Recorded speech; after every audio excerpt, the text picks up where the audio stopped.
I'm Chip Freund, and this is the Artist Spotlight, conversations with contemporary artists based on 5 simple questions that explore the artist's journey, creativity, and sources of inspiration. Welcome to another episode of the Artist Spotlight podcast. I'm your host, Chip Freund, and today I'm joined by my guest, Diana Hrabosky. Diana is a multidisciplinary artist working primarily in representational colored pencil works and abstract acrylic paintings. Diana is self-taught and does not shy away from experimentation. Diana, welcome to the show. Thank you, Chip. I'm so pleased to be with you. I'm glad we're finally able to get our schedules to line up. We've known each other a bit here through the gallery, and this will give us an opportunity to share a few more thoughts around art. It sounds good to me. So if you could give the audience a little bit of a grounding in what you're currently up to. You got some projects that maybe you're just starting or just finished up? Well, since September, I've mostly been involved in acrylic painting in one form or another. Lots of mixed media on canvas. I did a lot of tree ornaments for our gallery for the holidays, and I tried pouring and painting techniques on glass vases and picture frames, table picture frames. I really enjoy that. However, I'm finally back to colored pencil. My last pieces were done last July, and for some reason, I just wasn't motivated to do colored pencil, but I'm excited to be back doing that. I took some pictures during a winter walk of tree fungi. And I've been looking at them over the years, and it's been several years since I took these pictures. And I finally decided to tackle them. I loaded them into Photoshop and played with the hue and saturation to kind of pop some colors out that are unusual for the woods. So I'm doing that. They're relatively large pieces for colored pencil, 17 by 20, excuse me, my allergies are getting me, 17 by 22. And I'm doing 2 different views of these trees and fungi. So they'll be framed separately, but they really should be paired together. Colored pencil is really slow medium, as you know. And so I'm guessing they're going to take me 65 to 75 hours each. So this is what I'm doing now, and I'm having fun. Interesting. Are you working on them in parallel, or are you going to do one and then the other? I usually do just one and then the other, but I keep the other one in mind. The problem doing that sometimes is there are so many layers, and I use so many different colored pencils, is remembering how I rendered the first one when I start the second one so that they do look alike. Because often, even though I'm the same artist and I know my techniques, sometimes they come out differently. So I have to make sure. And that's why I was thinking I could see you working them in parallel so that they would in fact have the same tonal range and values. And yeah, I probably should do that, but I don't. So I make it harder on myself. Well, but you also might end up with some happy accidents that way too. So sometimes. Last summer, I did another wood scene the same way, but different with creeks and spring trees and so forth. And that's when I found out that the second one was a little harder because I had to replicate all the colors and tones and stuff in the second one. So obviously I didn't learn because I'm doing it the same way this time. So well, if you're producing work that you love, then it really doesn't matter. Yeah, well, it came out all right. So we'll see what happens with this one. All righty. Well, we kick off our questions with, what is your earliest memory of making art of any kind? Well, I don't have a lot of memories of making art. The only thing I really remember is being extremely meticulous in color books. Um, with crayons, I stayed within the lines and I was very clear with my strokes and things like that, which is maybe why I became a colored pencil artist. I don't know. Um, but I was like 5 or 6 years old at that time. And I remember really nothing about doing art. Um, the next thing I remember was 25 years later when my daughter was 5 or 6, and we were planning a birthday party and had found some party themed dragon napkins and cups and plates and that kind of thing. And she wanted to play games. So we came up with pin the flame on the dragon. Yeah. And I drew a huge dragon on poster board um, that replicated the theme and all the little flames to pin on it. But the dragon looked exactly like what the little character was, which surprised me. That I had no idea I could do that. So that was the next time I realized I could draw, or at least had potential. Well, So well, and fun that you take the theme of pin the tail on the donkey and spin it. I have a personal memory. Um, one of my early birthdays coincided with one of the Apollo landings, and I was a yeah. space geek even as a kid. So my mom did an entire Apollo themed birthday party for me. And of course, we had pin the module on the moon. That's hilarious. Yeah. Well, the dragon was a hit, so that was it. Well, cool. So, Actually, I still have that dragon. oh, Uh, that's awesome. I do. Yeah, I showed it to my daughter the other day, and it was like all kinds of memories came floating out. Right. Oh, I bet. I bet. And, maybe it gets used by a grandkid down the road. Yeah, you never know. So, as a multidisciplinary artist, you've already talked about a number of the things that you're working in. What brought you to each one of those media and what keeps you there? Well, I started with colored pencil, and for years and years, in the back of my mind, I really thought about teaching myself to draw or taking classes. Um, but I really never had the time or made the time. I was working in corporate America, 50, 60 hours a week, and was raising a family and, all that goes with that.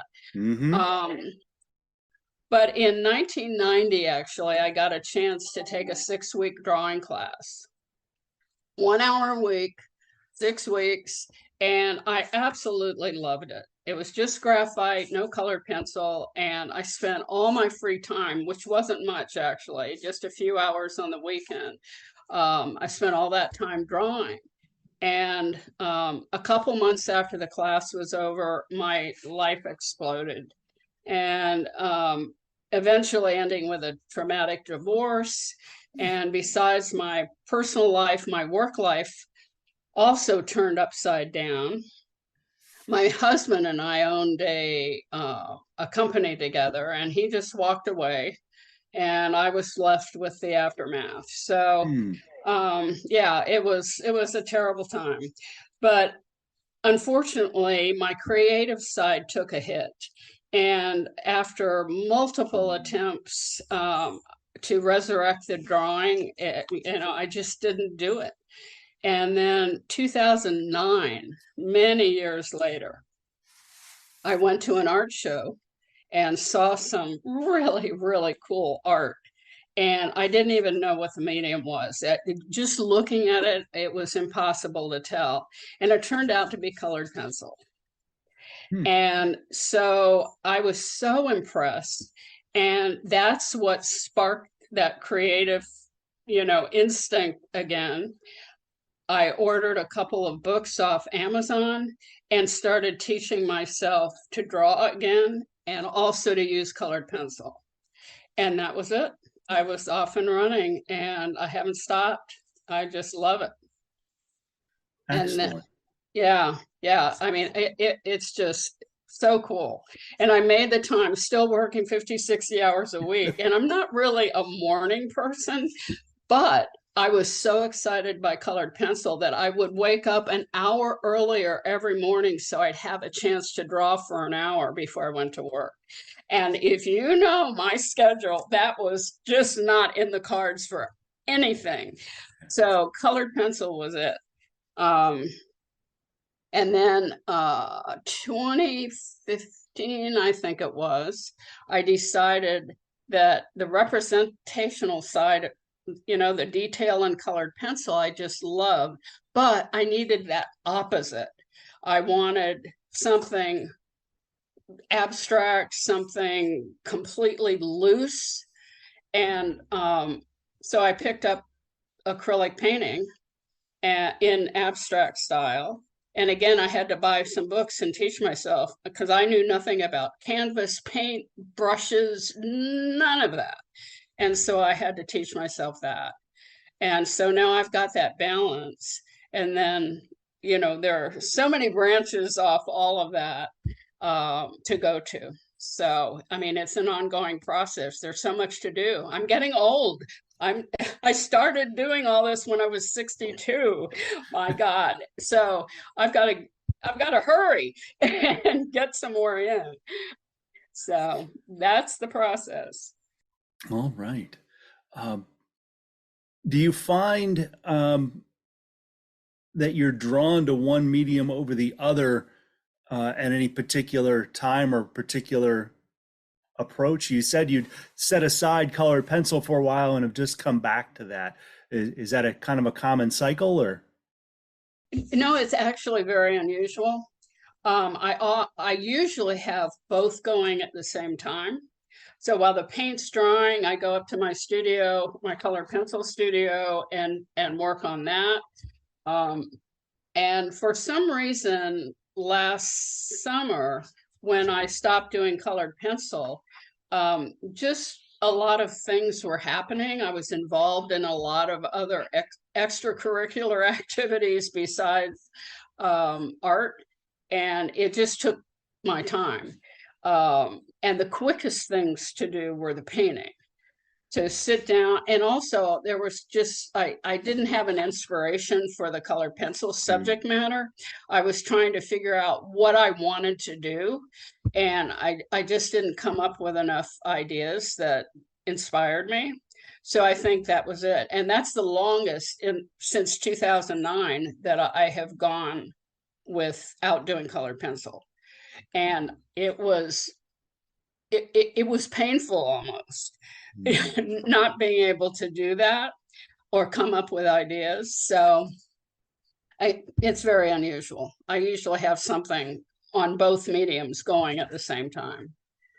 Well, So, this is a nice lead into our next question, which is, what inspires your art? Where does it come from? you know, I'd like to give you this really wonderful answer, but I've always liked all kinds of art from as long back as I can remember, but I can't pinpoint anything specific.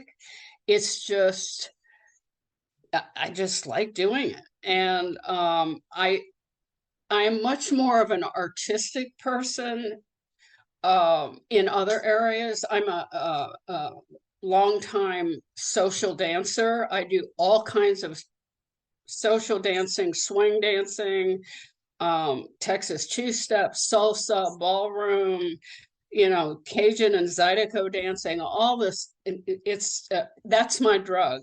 I forget everything when I'm dancing. It's fabulous. Um, and I used to sing when I was younger. So I've got a big artsy side, and the visual art part of it just never manifested itself until later in life, I guess when I gave it time. So Um, so other than that, the desire is just there. I I want to do it. I have to do it. I'm thinking about your colored pencil work for a moment. You know, think about some of the works you're into now. What caught your eye about that subject? What is it that sort of drew you in and says, "I want to put that down on paper"? Yeah, again, it's hard to say. My approach to the subjects that I do in colored pencil are kind of like going to a restaurant and thinking, what do I feel like eating tonight? That's my attitude. I may do a series of things. I love texture. I love to try to replicate texture like wood and fabric and I metals like rust and shiny things like silver or glass. It's just a big challenge in pencil. Mm. So I love doing that.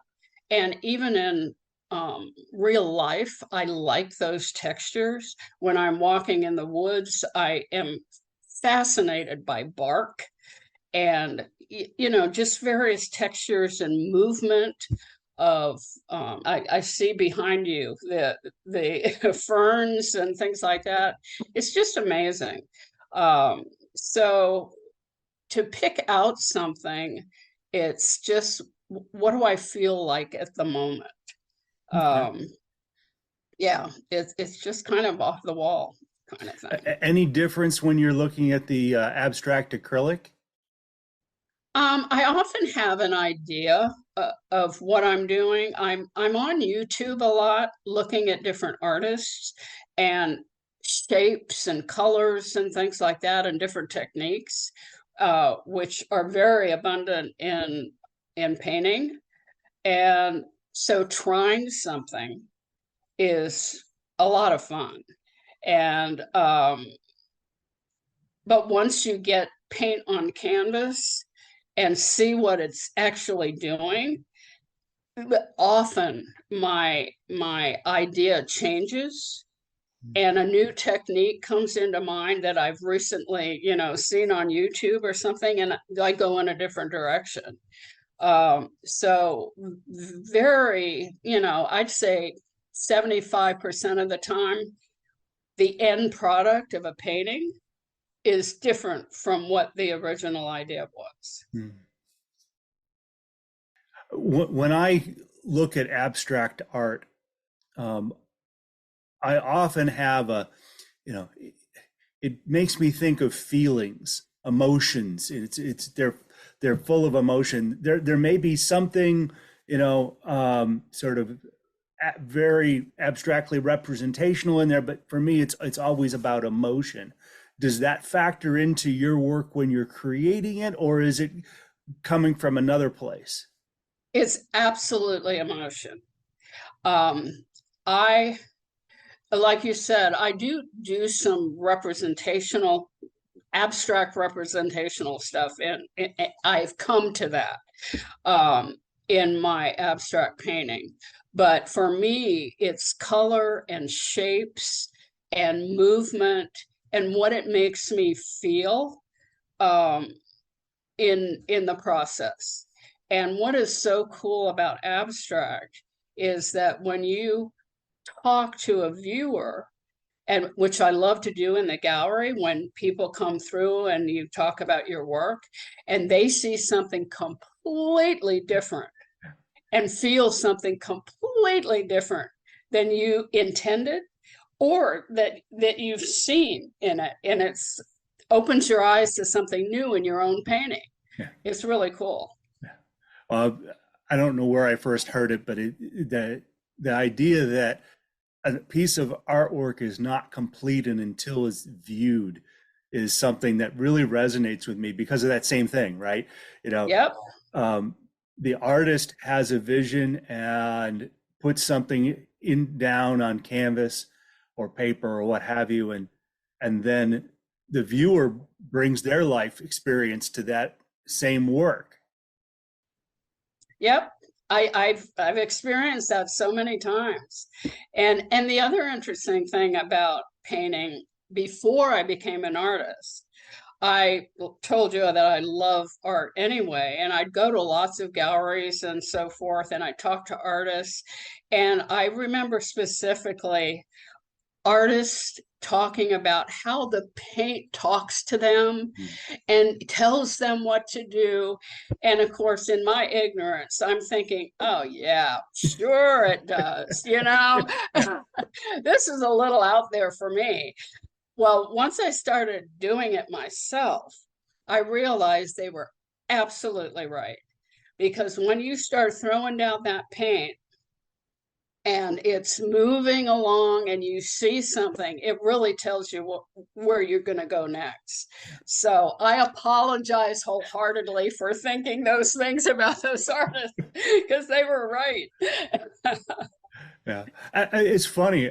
You would think that that wouldn't necessarily apply in photography, but given the age of digital processing, which really is not the idea of processing an image is not new. Back in the wet darkroom days, you would have dodging and burning, and you could do even selective coloring and all that stuff. We've just made it a little easier and more powerful in the digital world. But as I've gotten into it, I've had images that I've shot in the field, and I had a particular idea in mind for that image. But when I got back to the computer and started looking at the file and what I'd gotten, I ended up going in a different direction and completely processing it differently. That's a I never would have thought about that in photography. Yeah, I hadn't really thought about it myself until it began to happen a few years ago. I even would the piece that I got honorable mention in the Falk member show was one that didn't make my initial cut when I shot it originally. I was like, okay, that didn't quite get what I had intended, so I put it off to the side. And when I begun to look at some new techniques of how to process an image, I went back to it, and it became an award-winning piece as a result. That's incredible. That really is amazing. So yeah, I think it's true in virtually every medium that the medium itself informs the artist in the process. I agree, but you need some training behind Oh all yeah, of it, to be able to recognize that. And, at the beginning, I think sometimes about my thought processes when I first started painting and when I first started doing colored pencil, but mainly with the paint. And I was so limited in my vocabulary, my art vocabulary, acrylic painting vocabulary, that I couldn't go places. Now I'm much more informed. And again, it's an ongoing process because there's so much to know. And that's what's exciting about this process for me is knowing that I've learned a lot, but there's so much more to learn. And it gets me up in the morning. It's like, oh, what's on YouTube today, yeah, yeah. Yeah. So you need that basic vocabulary in order to really proceed. So true, so true. Well, that also is a nice lead into our next one, which is what advice would you give to an artist just starting out? Well, I think the obvious things to learn the basic principles of design, composition, color theory, all those things. I know it's more technical and people want to really do the artwork, but to know those fundamentals, those basic theories, really is helpful. I mean, I know I keep a color wheel next to me all the time, even though I I know that stuff, but the visual just for me to look at that color wheel when I'm pondering some complementary colors or something, it just helps to see something visual. So learning all of that, I think, is important. And also, um, create what you love, what you like. Don't try to make something that you think the public will like or what might, quote, sell. The public is fickle. And if you're trying to cater just to what you think might sell, I don't think you're going to be a successful artist. It has to come from the heart. It has to be something that you really feel and like. So that's the first thing. Another thing is actually learning to draw. It's amazing how many artists don't really know how to draw. They use techniques to copy work and trace work and then put it on the canvas or their paper. So learning drawing skills, I think, is really important. And I'm one of my goals this year is to go back to drawing and start with a beginner tutorial basically and go through the fundamentals and the elements of good drawing so that I will increase my drawing skills. All my work is hand drawn, but I feel like I can be better. So that's going to be a side thing that I'm going to do this year is to increase my drawing skills. Now, I've never been a good one at drawing other than mechanical drawing. And I had an artist I had on the show just recently recommend a book, Drawing from the Right Side of the Brain. Yes, I have that. And that's what I used when I first started. And it's an absolutely amazing book. And I was very encouraged when I used that book, you know, the techniques of turning things upside down so that, yeah, all that stuff. It's really cool. Yeah, So I'm planning on trying to do some of that myself as a way yeah, of potentially informing my primary medium. Not that I draw in my photos, but it may give me a different sense of composition and structure and how I view the world. yep, I agree. I agree. There's no downside in reviewing basics. So I highly recommend doing that. And then the last bit of advice is the administrative side of the art business. I mean, that you really need to know that. I feel fortunate that I came from a corporate background and I know spreadsheets and I know, you know, all those things. Yeah. Organizational skills are crucial. You know, you have to manage inventory, exhibits, sales, customer marketing, skill building, and then time to do your art. You know, you've got a lot of balls to juggle, and you have to be organized and use time management to do all of that. So that's important as well.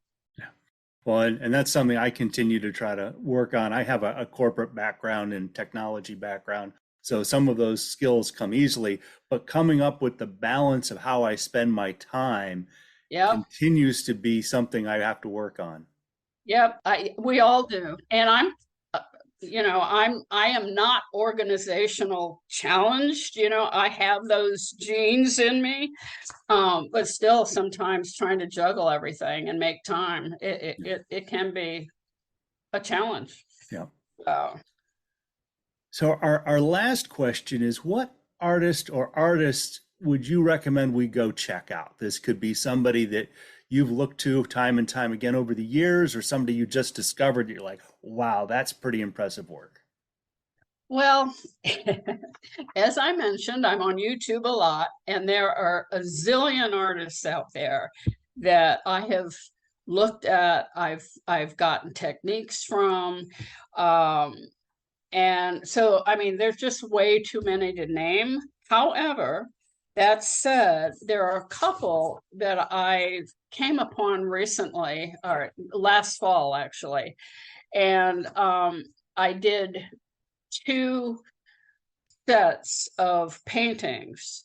I guess there were 3 or 4 paintings in each from these guys. And one of them is Sergio Aranda, and he lives in Spain and France, and he does what is called industrial art. At least some of his style is that. And he replicates rust and textures, and he used lots of grays and browns and muted colors. My style, on the other hand, is lots of bright colors. So I was really fascinated with what he was doing.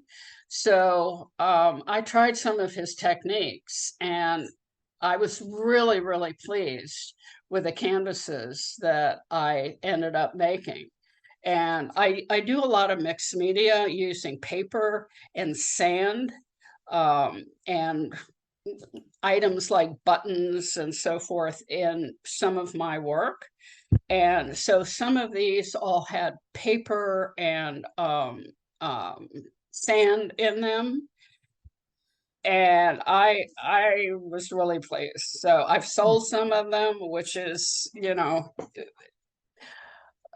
makes an artist feel really happy that somebody else likes their work enough to spend their hard-earned dollars on it. So that was one cool artist, Sergio Aranda. And then there's another French artist, John Beckley, and he uses bright colors, even neon colors, lots of painter's tape to make different designs with real straight edges, and a lot of shadow. And he does a lot of pop art, which I've never done. And I imagine I'll try something at some point. But I've used a lot of his techniques in my paintings. So those are 2 that I think are really cool to look up. Okay. And very, very different than my styles. So. Yeah. Well, and 2 I've not heard of before, so I look forward to checking their work out. Thank you for those recommendations. Well, before we wrap down, I want to make sure that the audience can find your work. Of course, they can swing by the Cary Gallery of Artists, where we're both resident artists in downtown Cary. I believe you also have work at the Cotton Company up in Wake Forest. And in the cyber world, you're on Facebook, and your website, diana-hrabosky.pixel.com. And I'll have links to all of this and your artist recommendations in the show notes. Diana, thank you for your time today, and thanks to our audience for your interest and support in the Artist Spotlight. Tune in next time for our next conversation with a contemporary artist.